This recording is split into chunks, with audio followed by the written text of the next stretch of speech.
کو یہ مسئلہ بہت اہم ہے, لوگ بہت پوچھتے ہیں, پہلے بھی ریکارڈ کرا چکا ہوں.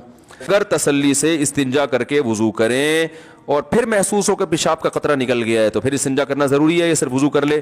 اور اگر اس وقت نہ ہو اور نماز کے دوران محسوس ہو تو کیا کرنا چاہیے؟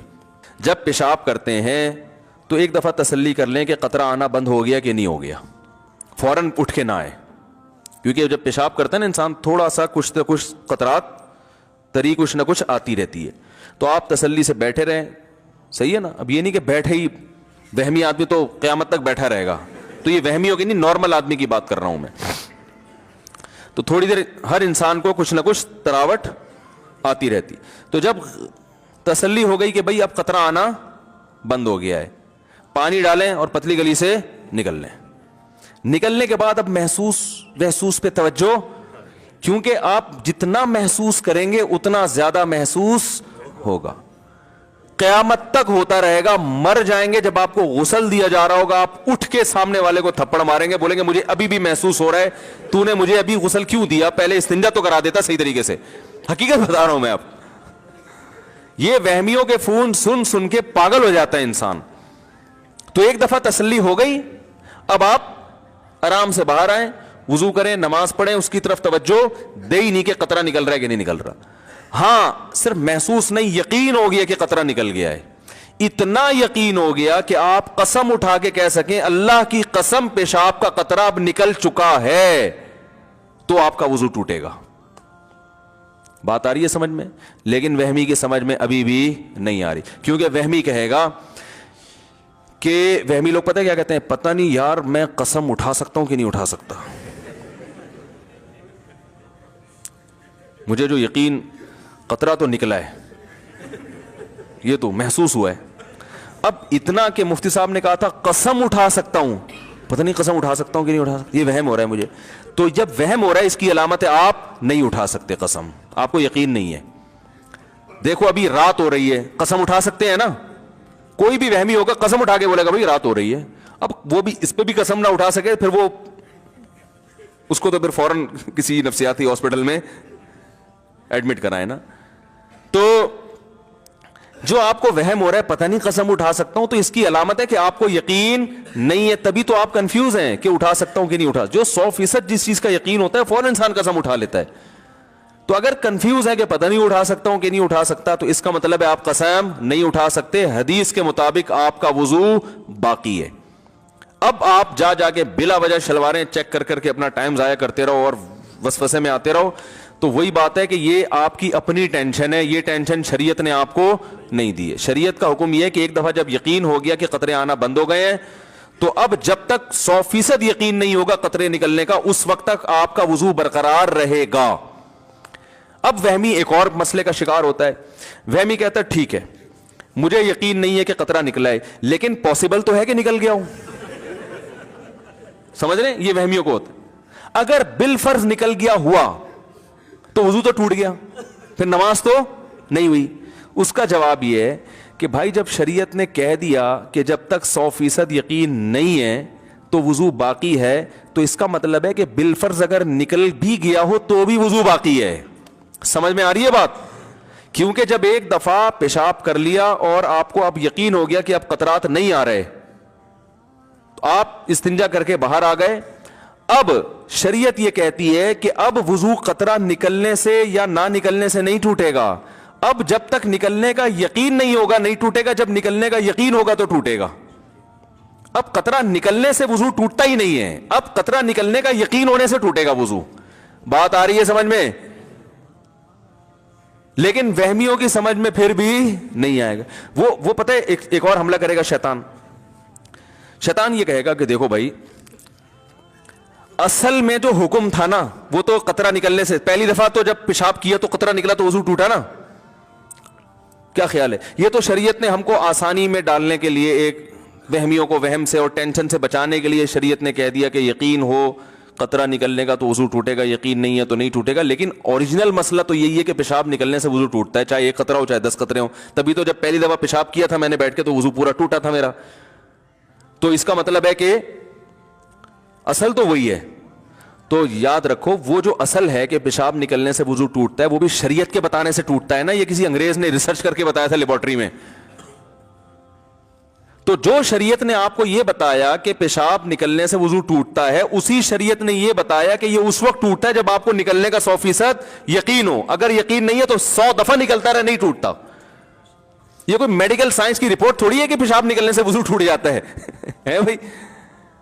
اس کے بعد بھی اگر کسی وہمی کی سمجھ میں مسئلہ نہیں آیا تو پھر یہ پولیس کا کیس ہے سیدھا سیدھا, بشرطے کہ جو پولیس آپ کا علاج کرے گی وہ خود وہمی نہ ہو, یہ ضروری.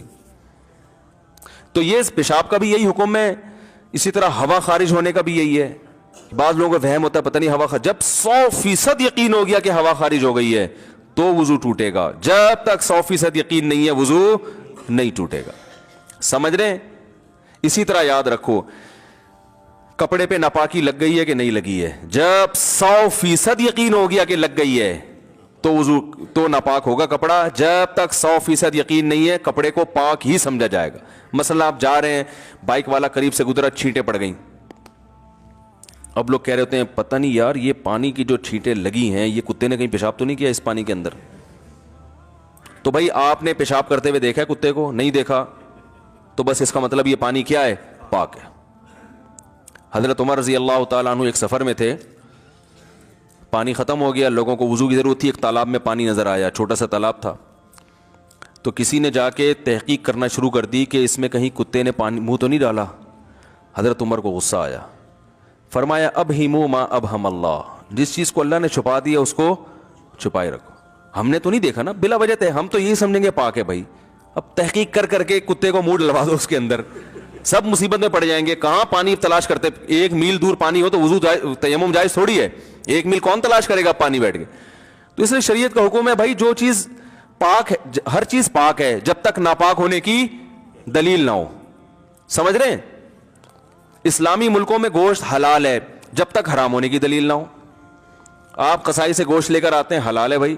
کوئی کہے یار ہو سکتا ہے قصائی نے اللہ کا نام نہ لیا ہو, تو بھائی جب تک 100% یقین نہیں ہوگا کہ اللہ کا نام نہیں لیا ہم اس کو حلال ہی سمجھیں, کیونکہ اسلامی کنٹری ہے یہاں اللہ کا نام لیا جاتا ہے.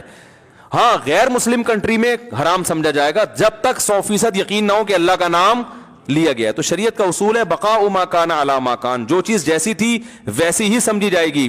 اس کے خلاف اس وقت ہوگا جب اس کی مخالفت کی مضبوط دلیل ہو, وہم سے نہیں ہے.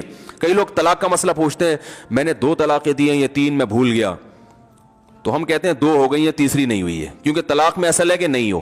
جب تک ہونے کا یقین نہیں ہوگا طلاق واقع نہیں ہوگی. بعض لوگ کہتے ہیں پتہ نہیں مجھے وہم ہے میں نے بیوی کو طلاق دی ہے کہ نہیں دی ہے. ہم کہتے ہیں بھائی اصل یہ ہے کہ نہیں دی. جب 100% یقین ہو, قسم اٹھا کے بولو کہ میں نے دی ہے تو ہوگی, ورنہ نہیں ہوگی. تو خام خام ملنا لوگ وہم میں پڑے ہوئے ہیں کہ یار وہ پتہ نہیں ہو گئی کہ نہیں دی ہے کہ نہیں دی ہے میں نے. او بھائی دی ہوتی تو ساری دنیا کو پتہ چلتا ہے, ایسے تھوڑی ہو جاتا, بیگم نہیں چھوڑتی تمہیں, تو ایسے تھوڑی ہوتا ہے وہم. تو یہ ایک علاج ہے وہم کا, اور شریعت نے بھی بتایا ہے کہ جو چیز جیسی ہے ویسی ہی سمجھی جائے گی. اس کے اچھا اسی طرح یاد رکھو انسانوں میں اصل یہ کہ سارے انسان اچھے ہیں. سمجھ میں آ رہی ہے بات؟ جب تک برے ہونے کی کوئی اتنی مضبوط دلیل نہ ہو کہ آپ قسم اٹھا کے بول سکو کہ اس آدمی میں یہ برائی ہے, اس وقت تک اس کو برا سمجھنا بھی جائز نہیں. حتیٰ کہ آپ نے اس کی برائی دیکھ لی اور اس میں اس بات کا کوئی لاجک بنتی ہے اس کی کہ ممکن ہے یہ ہو, ممکن ہے یہ. جیسے آپ نے کسی کو کسی خاتون کے ساتھ کھڑا ہوا دیکھ لیا کہ ہوٹل میں چپکے سے دیکھا کہ کسی لڑکی کے ساتھ بیٹھا ہوا ہے, تو عین ممکن ہے شادی کی بھی ہو اس نے. کیا خیال ہے؟ آپ کہیں گے بھائی شادی ہے تو ان کی عمر 48 سال ہے, میری 48 نہیں ہے, پہلے بتا دوں میں کہ آپ سمجھ میں اپنی مثالیں دے رہا ہوں. اب مسئلہ یہ ہوا آپ نے کسی کو کسی لڑکی کے ساتھ دیکھ لیا, عین ممکن ہے بھائی بیوی ہو نا, یہ تو امکان تو ہے نا.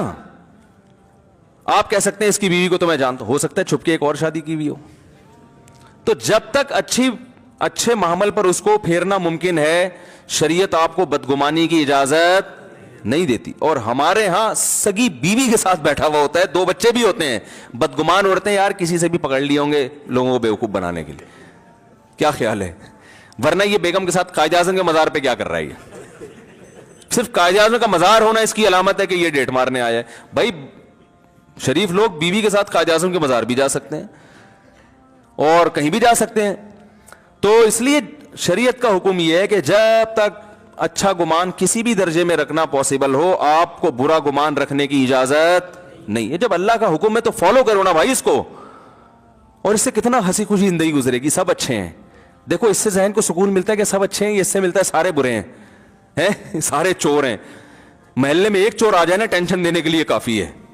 جب آپ نے یہ گمان رکھ لی یہ بھی چور ہے, یہ بھی فراڈی, یہ بھی 2 نمبر, یہ بھی ایسا, یہ بھی فلانا, یہ بھی, تو آپ تو سارا دن ٹینشن میں ہی رہو گے. تو کتنا اچھا ہے, یہ بھی بہت اچھا, یہ بھی بہت اچھا, یہ بھی بہت اچھا, یہ تو ہے ہی بہت اچھا, یہ جو بیٹھا ہوا ہے نا صحیح ہے نا. تو سارے اچھے ہیں تو خوش رہتا ہے انسان. ہاں معاملات کرتے ہوئے چھان پھٹک کے, پیسے دیتے ہوئے آدمی اس کا لیبارٹری ٹیسٹ کروا لے کہ یار پیسے لے کے بھاگنا, اس میں معاملات میں شریعت نے حکم دیا کہ بہت چھان پھٹک کے معاملات کرو. تو اس لیے اچھا گمان رکھنا چاہیے. اور اچھا گمان میں یہ بھی ہے کہ وضو نہیں ٹوٹا یہ بدگمانی ہے کہ ابھی وضو کیا نہیں اور ٹوٹ گیا 2 منٹ میں. تو اچھا گمان اپنے بارے میں بھی کہ بھائی میں بڑا خاندانی وضو کرتا ہوں, اتنے آرام سے نہیں ٹوٹتا. بی بی تمیزہ کا وضو ہے, جس کو قاری صاحب نا بی بی تمیزہ کو وضو کرا کے گئے, اس کو وضو کرنا نہیں آتا تھا, نماز نہیں پڑھتی تھی. قاری صاحب نے پوچھا کیوں نہیں پڑھتی, کہنے وضو نہیں آتا. انہوں نے کہا چلو وضو میں کراتا ہوں, وضو کرایا, نماز پڑھائی. اس کے بعد وہ سفر پہ چلے گئے, 10 سال کے بعد آئے. بی بی تمیزہ سے کہا نماز پڑھ رہی, کہہ رہے 10 سال سے پابندی سے پڑھ رہی ہوں ماشاء اللہ. انہوں نے کہا وضو, کہہ رہے وہ تو آپ نے کرا دیا تھا. تو جیسے بی بی تمیزہ کا خاندانی وضو ہے, 5 بچے پیدا ہونے سے بھی وضو نہیں ٹوٹا. تو آپ اپنے بارے میں فہمیوں کو کہہ رہا ہوں, فرض کر لو کہ جب میں وضو کروں گا کسی کا باپ بھی اس وضو کو نہیں توڑ سکتا. میں یہ علاج بتا رہا ہوں, اللہ کی قسم یہ چیزیں سوچنے سے فائدہ ہوتا ہے. ان چیزوں کا علاج نفسیاتی ڈاکٹروں کے پاس نہیں ہوتا, ٹھیک ہے نا, کیونکہ بعض نفسیاتی ڈاکٹروں کا وہم ہو جاتا ہے کہ ہمارا وضو نہیں ہے. گزارش ہے کہ تشہد میں انگلی کی کن الفاظ پہ اٹھانی چاہیے, 1 مرتبہ اٹھانی چاہیے یا 1 سے زائد مرتبہ, اور یہ انگلی اٹھانا سنت ہے یا واجب یا مستحب؟ یہ مستحب عمل ہے. کلمہ توحید پر انگلی اٹھانے کا حدیث میں تذکرہ ہے, اشہدو ان لا الہ الا اللہ. وہ ہمارے جو مشہور انجینئر صاحب ہیں انہوں نے دعویٰ کیا کہ کسی حدیث میں نہیں ہے کہ لا الہ پہ انگلی اٹھائی جائے, الا اللہ پہ گرائی جائے. تو وہ جب میں نے ارادہ کیا تھا نا کہ سامنے فیس ٹو فیس بات ہوگی, تو میں وہ حدیث کا بھی حوالہ انشاءاللہ پیش کروں گا کہ آپ کہہ رہے تھے نہ کوئی صحیح حدیث ہے نہ کوئی ضعیف. دعوے کر کے نا, تو دعوے کرنے ہی نہیں چاہیے انسان کو, اتنے جب کیے ہیں تو پھر ان کو جب فیس تو کرو نا ان دعووں کو. تو میں کہہ رہا ہوں کہ میں بیٹھ کے آپ کو حوالہ بتاؤں گا. تو میں اب یہ ویڈیو نہیں بنا سکتا یہاں بیٹھ کے, کیونکہ ویڈیو پھر وہ گڑبڑ ہو جاتی ہے, وہ گھما دیں گے بات کو. تو اس لیے ہم کہتے ہیں کہ بھائی ہے, ٹھیک ہے نا. ایسے اور بہت سارے ہیں. کبھی وہ کیا ہے کہ کب تک چھپو گے پیڑوں کی آڑ میں, کبھی تو ملو گے لنڈا بازار میں. شاعر نے کہا ہے کہ لنڈا بازار ایک ایسی جگہ ہے جہاں اچھے اچھے ڈیفینس کے لوگ بھی آتے ہیں. وہ پھر دھو دھلا کے نا ایسے کہتے ہیں ہم نے جناب یہ برانڈ ہے, جو ہم نے برانڈ ہے بہت اچھی ہم نے خریدی ہے. تو اس لیے شاعر نے کہا کب تک چھپو گے پیڑوں کی آڑ میں, اپنی محبوبوں سے کہہ رہے کبھی تو ملو گے لنڈا بازار میں. تو بھائی کبھی آپ ملے تو ہم انشاءاللہ وہ حدیث رکھ دیں گے جس میں لا الہ پہ انگلی اٹھانا یعنی کلمہ توحید پہ انگلی اٹھانے کا ذکر ہے. اچھا میرے بھائی, کیا رقیہ کا صحیح طریقہ, صحیح آیتیں, یہ بڑا لمبا سوال ہے, اس کا خلاصہ بتا دیتا ہوں. رقیہ دم کرنے کو کہتے ہیں. تو سورہ فاتحہ کر کے بھی رقیہ کیا جا سکتا, آیت الکرسی بھی رقیہ ہے, اور سورہ بقرہ کی آخری آیتیں, کسی پہ جن ہونا یا جادو نظر وزر, تو یہ آیتیں پڑھنے سے فائدہ ہوتا ہے, سمجھ رہے ہیں. اور نظر کی تو سب سے بہترین دعا ہے اعوذ بکلمات اللہ تامہ من کل شیطان وہامہ ومن کل عین لامہ, سمجھ رہے ہیں. مفتی صاحب آپ کے بال بہت اچھے ہو گئے ہیں, کیا راز ہے؟ میرے بال بہت گر رہے ہیں, سامنے سے خالی ہو گئے ہیں, کوئی حل بتائیں. بال جو ہے نا یہ موروثی ہوتے ہیں, یاد رکھو, قدرت کی طرف سے ہوتے ہیں, ابا دادا سے چلتے آ رہے ہوتے ہیں. میرے داڑھی کے بال جھاڑ بھجکڑ ہیں, اور بہت سے بال میرے داڑھی کے سفید بھی ہو گئے, سر کے بال سفید نہیں ہوئے, بالکل کالے ہیں. تو یہ باپ دادا سے, میرے ابا کے بال بھی سر کے بہت خاندانی بال تھے. تو یہ قدرتی چیزیں ہوتی ہیں, یہ زیادہ چینج نہیں ہو سکتی, تھوڑی بہت ان میں دائیں بائیں ہو سکتا ہے, زیادہ نہیں ہو سکتی. باقی میرے تو بالکل ایئرپورٹ تھا, کالے تو اب بھی ہے, پہلے بھی تھے. وہ ایئرپورٹ کیسے ختم ہوا, اس پہ گھاس کیسے ہوگی, یہ ایک راز ہے جو کبھی چھاؤں میں ملے تو انشاءاللہ بتائیں گے. کبھی چھاؤں میں ملے تو انشاءاللہ بتائیں گے. اس میں بہت قربانیاں دی گئی ہیں اس کے لیے, ہل چلے ہیں, ٹریکٹر, کھاد ڈلی ہے اس میں, اور بڑی فصلیں اگائی گئی ہیں اس میں باقاعدہ, اور پودے لگے ہیں, سمجھ رہے ہیں نا. پھر اس کے چھڑکاؤ ہوا ہے, بہت اس میں محنت ہوئی ہے بھائی, تب جا کے یہ لہلہاتی فصلیں. اور یہ ہر ایک کے کامیاب بھی نہیں ہے. یہ ٹریکٹر جو چلتا ہے نا, اس کے لیے پہلے سے کچھ تھوڑا سا یعنی صلاحیت بھی ہونی چاہیے بال اگنے کی. بہت سے لوگوں نے کوشش کی ہے لیکن سوائے ذلت کے کچھ بھی حاصل حقیقت نہیں ہوا. میرا سوال یہ ہے کہ میں ایک لڑکی کو پسند کرتا ہوں اور الحمدللہ برسر گزار بھی ہوں, لیکن اس لڑکی گھر والوں سے کوئی تعلق نہیں ہے. کبھی وہ لوگ ملے, آپ اصلاح فرمائیں, کوئی صورت ہو جائے کہ بھائی پسند کرتے ہیں, گھر والے راضی نہیں ہیں, شادی کرنا چاہ رہے ہیں, یہ پرچہ آپ لڑکی کے ابا کو دے دیں, سمجھ رہے ہیں, یا اس کے گھر والوں کو دے دیں کہ میں پسند کرتا ہوں, آپ لوگ راضی نہیں ہو رہے, سمجھائیں, انشاءاللہ مان جائیں گے. جب یہ سنا تھا کہ غسل کرتے میں ایک بال برابر جگہ بھی خوش رہ جائے تو غسل نہیں ہوگا, تب سے غسل کرنا بہت مشکل ہو چکا ہے. غسل کرنے میں ارے وہاں نکاح پڑھانے جانا ہے, وہ میں سمجھ رہا ہوں یہ کلاس کے لیے آج آپ کیوں آ گئے. اچھا کتنے بجے ٹائم دیا ہوا ہے ان کو؟ اوہ تبھی یہ اشارہ کر رہے ہیں یہ مجھ سے پڑھتے ہیں. تو میں نے کہا آج تو کلاس کی چھٹی ہے, اتوار کا دن ہے, یہ بیان ہوتا ہے نا, تو ان کی کلاس کی چھٹی, تو یہ بار بار یوں کر رہے ہیں کہ میری کلاس آئے ہو. تو مجھے غصہ آ رہا ہے کہ ان کی کلاس آج ہے نہیں, یہ خام خام ہے. مجھے بھی یاد ہے ان کو کہیں نکاح پڑھانے جانا ہے میں نے. تو بھائی پھر یہ اگلی دفعہ وہ دولہا افورڈ نہیں کر سکتا.